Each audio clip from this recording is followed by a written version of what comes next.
Amanhã, neste plenário, a partir das 10 horas da manhã, a Comissão de Agricultura, da qual sou membro efetivo, realizará uma audiência pública para debater sobre os conflitos da ocupação de terras devolutas no extremo norte do Espírito Santo. A realização só foi possível com o apoio da presidente da Comissão de Agricultura da Assembleia Legislativa, a deputada Janete de Sá, e do presidente desta Casa de Leis, deputado Eric Musso. Esta é uma situação constrangedora que se arrasta há muitos anos, com muitas ações na Justiça, tendo como protagonistas centenas de famílias da agricultura familiar e a poderosa Suzano Celulose. Olha, os agricultores querem o cumprimento de uma decisão judicial que determinou a devolução das terras ao seu verdadeiro dono. Sabe quem é o verdadeiro dono? Isso foi na Justiça. É o Estado. O governo do Estado do Espírito Santo. Quem está na gestão atualmente, Renato Casagrande. Agora, eu não entendo por que essa disputa, na Justiça, o direito de ocupá-las.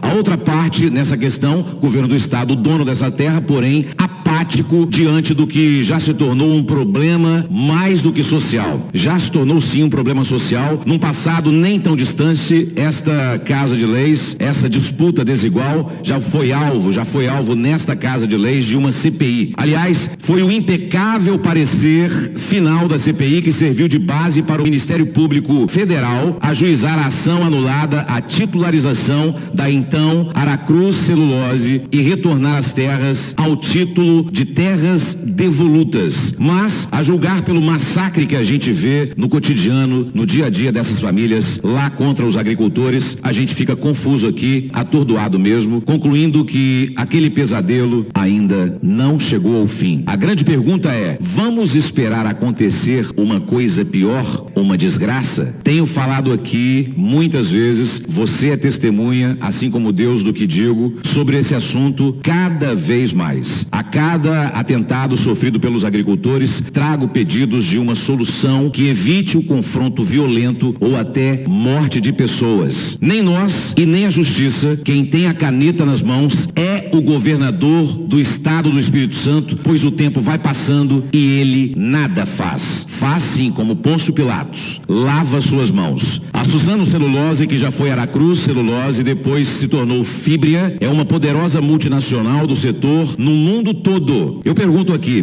precisa massacrar os pequenos para produzir sua celulose e honrar os seus contratos? O que é bem pior, o Espírito Santo não aprendeu até hoje com a história de sofrimentos desde os anos 70. O governador Casagrande não desconhece o quanto milhares de pessoas daquela região já sofreu sob as botas pesadas da antiga Aracruz Celulose. Ele sabe de tudo, mas não faz nada, absolutamente nada. Amanhã é o dia. Amanhã queremos ouvir frente a frente os dois principais personagens dessa história, dessa disputa histórica, agricultores e a Suzano. Do outro lado, o governo e alguns órgãos interessados na questão também foram convidados a apresentar as suas opiniões. Gostaria de convidar e conclamar para que vocês que foram convidados compareçam nessa audiência pública que começa às 10 horas da manhã, para a gente colocar um acerto de contas nisso. Não pode continuar dessa forma. O que este poder aqui, nós da Assembleia Legislativa, nós podemos fazer agora é dar uma contribuição, sim, histórica a esta crise. Nós buscamos uma solução pacífica, responsável, uma solução consciente. Será que é tão difícil para o governo do Estado e a Suzano entenderem isso? Quem tem direito ou necessidade de sobrevivência nessa questão? E em respeito, claro, ao Estado do Espírito Santo e a este poder legislativo, em especial, é claro, contamos com a presença da Suzano, dos agricultores, que compareçam, por favor, dos governos e também da Justiça. Nesta questão, almejamos que amanhã comece a nascer uma solução divina, de preferência. Que Deus abençoe essa audiência pública de amanhã e que todos compareçam para a gente botar um ponto final, ou pelo menos o início de uma solução para esses agricultores familiar e também a Suzano. Sejam todos de antemão muito bem-vindos. Audiência pública amanhã às 10 horas da manhã.